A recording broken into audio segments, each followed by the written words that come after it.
এরপরে প্রশ্ন হলো, আমি একজন কলেজ পড়ুয়া ছাত্র, কিছুদিন আগেও আমি মুভি গান প্রভৃতি দেখতে অভ্যস্ত ছিলাম। আল্লাহর রহমতে এখন এসব ত্যাগ করতে সক্ষম হয়েছি, কিন্তু ইদানিং ইসলামিক তুর্কি ওয়েব সিরিজ যথাক্রমে সুলতান সুলেমান, আর্তুগ্রুল গাজী, ক্রুলুস ওসমান ইত্যাদি সিরিয়াল দেখতে আসক্ত হয়ে গেছি। এ বিষয়ে শরীয়তের বিধান জানতে চাই। এরপরে প্রশ্ন হলো, বিড়াল, কুকুর, পাখি বা কবুতর পালা যাবে কিনা।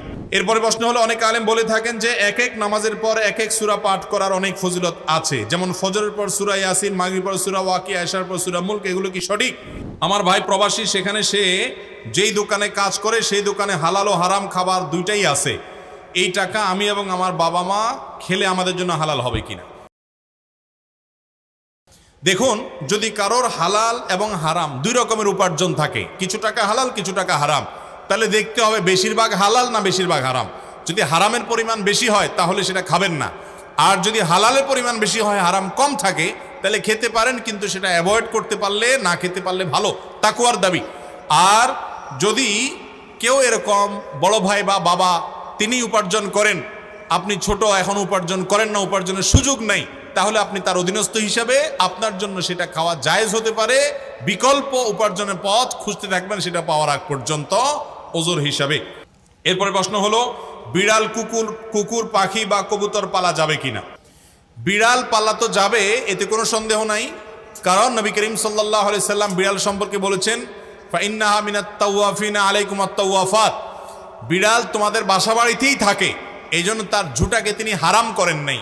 বিড়াল যদি কোনো কিছুতে মুখ দেয়, তাহলে কুকুর মুখ দিলে যেরকম হারাম হয়ে যায়, নাপাক হয়ে যায়, বিড়াল যদি মুখ দেয়, বিড়ালের ঝুঁটা কি হয় না, নাপাক হয় না। এই জন্য বিড়াল পালা জায়েজ আছে, বিশেষ করে ইঁদুরের উপদ্রব থেকে বাঁচার জন্য, কিংবা এমনি আদর করে আপনি বিড়াল পালেন, কোনো অসুবিধা নাই। আপনারা সবাই জানেন, একজন সাহাবী ছিলেন, নাম হলো আবু হুরায়রা, নাম শুনছেন না, রাদিয়াল্লাহু তাআলা আনহু। ওনার নাম কিন্তু আসলে আবু হুরায়রা ছিল না, ওনার নাম ছিল প্রসিদ্ধ মত অনুযায়ী আব্দুর রহমান। আরও অনেকগুলো মত আছে ওনার নাম নিয়ে, কিন্তু ওনার নাম পরে আবু হুরায়রা উঠে গেছে। কিভাবে? ওনার একটা বিড়াল ছিল, জামার হাতার ভিতরে এই বিড়াল ভরে অনেক সময় মসজিদে নিয়ে আসতেন।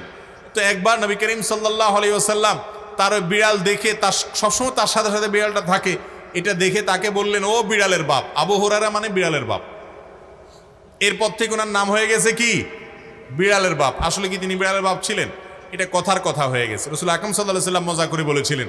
তো তারপর থেকে ওই নামে তিনি পরিচিত হয়ে গেছেন। তাহলে তিনি যেহেতু বিড়াল পালতেন, নবী সাল্লাল্লাহু আলাইহি ওয়াসাল্লাম দেখেও বরং রসিকতা করেছেন, কোনো নিষেধ করেন নাই। তাহলে বোঝা গেল আমাদের বাসা বাড়িতে বিড়াল পালা কোনো অসুবিধা নাই।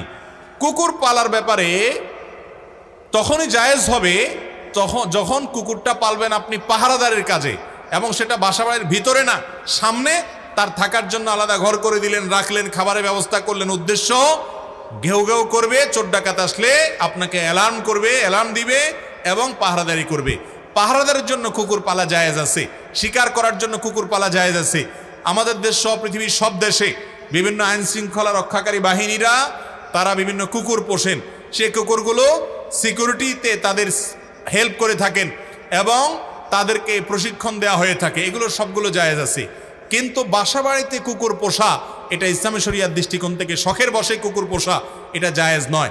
আমাদের একটা বড় সমস্যা হলো, পশ্চিমাদেরকে কোনো কাজ করতে দেখলে আমাদের সমাজের কিছু মানুষ মনে করে ওই কাজটা করলে বোধহয় আমি একটু ভদ্র হইতে পারবো, একটু স্মার্ট হইতে পারবো, আধুনিক হইতে পারবো, জাতে উঠতে পারবো, আমাকে মনে হয় একটু শিক্ষিত লাগবে। এই জন্য ওরা যদি উল্টাপাল্টাও করে, অন্ধের মতো সেটা গ্রহণ করে। আছে না নাই? নবী করিম সাল্লাল্লাহু আলাইহি সাল্লাম বুখারীর হাদিসে বলেছেন, লা তাদখুলুল মালাইকাতু বাইতান ফিহি কালবুন আও সূরা।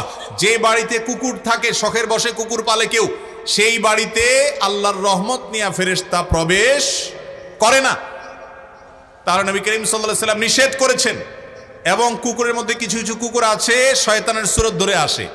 আপনারা দেখবেন হাদিসে যেটা নিষেধ আছে ওইটা আরো বেশি করে। পশ্চিমারা বিড়ালও পালে, কিন্তু বিড়ালের চেয়ে কুকুরের সাথে দুস্তিতে একটু বেশি, কারণ হাদিসে নিষেধ আছে, এই জন্য শয়তান ওটা আরো বেশি করে করায়, ক্ষতিগ্রস্ত করতে চায়। মুসলমানের সন্তান কুকুরের গলায় একটা শেকল লাগাইয়া বিদেশি কুকুর কিনে সাথে হাঁটাতে হাঁটাতে নিয়ে যায় এবং খুব আদর কদর করে, মনে করে এর মাধ্যমে তিনি ভদ্র হয়ে গেছে। ওই পশ্চিমাদেরকে যা দেখে অন্ধের মতো মনে করে, ওইটা অনুকরণ করলে সে ভদ্র হবে, তথাকথিত স্মার্ট হবে, আধুনিক আধুনিক দেখাবে। এরা হলো সবচাইতে বেশি পশ্চাৎপদ, এরা হলো সবচাইতে বেশি বিবেককে অন্যের গোলামি করে নিজেকে গোলামের জিঞ্জিরে আবদ্ধ করে ফেলেছে। মুসলমানের জন্য কুকুর শখের বশতে পালা জায়েজ নাই, তবে প্রয়োজনে বশতে পালতে পারেন। আর আল্লাহ সৃষ্টি বিষয়ে তা খাবার দিবেন বা কোনো অসুস্থ হলে সেবা দিবেন, সেটা কোনো নাজায়েজ বিষয় নয়। তবে বাসা বাড়িতে পালা জায়েজ নয়, শখের বশত হারাম। আর পাখি যদি আপনি পালতে চান, কবুতর পালতে চান, যে সমস্ত পাখি বিশেষ করে কবুতর খাঁচায় পালা যায়, অতএব পালেন, কোনো অসুবিধা নেই। আর যে পাখিগুলো খাঁচায় পালা যায়, খাঁচায় পালার মতো, সেগুলো পালেন, যেমন টিয়া পাখি ইত্যাদি। কিন্তু যেই পাখি উড়ে বেড়ায়, আপনি সেগুলোকে খাঁচা বন্দি করে রাখছেন এবং এটা রেখে তাকে কষ্ট দিচ্ছেন, সেটা কিন্তু জায়েজ নয়। আর যেগুলো খাঁচাতেই পালার জন্য উপযোগী এই টাইপের, বাহিরে রাখলে বরং, ছেড়ে দিলে বরং সেগুলো মারা যাবে, তাহলে সেই রকম পাখি পালতে অসুবিধা নাই। এরপরে প্রশ্ন হলো, আমি একজন কলেজ পড়ুয়া ছাত্র। কিছুদিন আগেও আমি মুভি, গান প্রভৃতি দেখতে অভ্যস্ত ছিলাম। আল্লাহর রহমতে এখন এসব ত্যাগ করতে সক্ষম হয়েছি। কিন্তু ইদানিং ইসলামিক তুর্কি ওয়েব সিরিজ, যথাক্রমে সুলতান সুলেমান, আর্তুগরুল গাজী, ক্রুলুস ওসমান ইত্যাদি সিরিয়াল দেখতে আসক্ত হয়ে গেছি। এ বিষয়ে শরীয়তের বিধান জানতে চাই।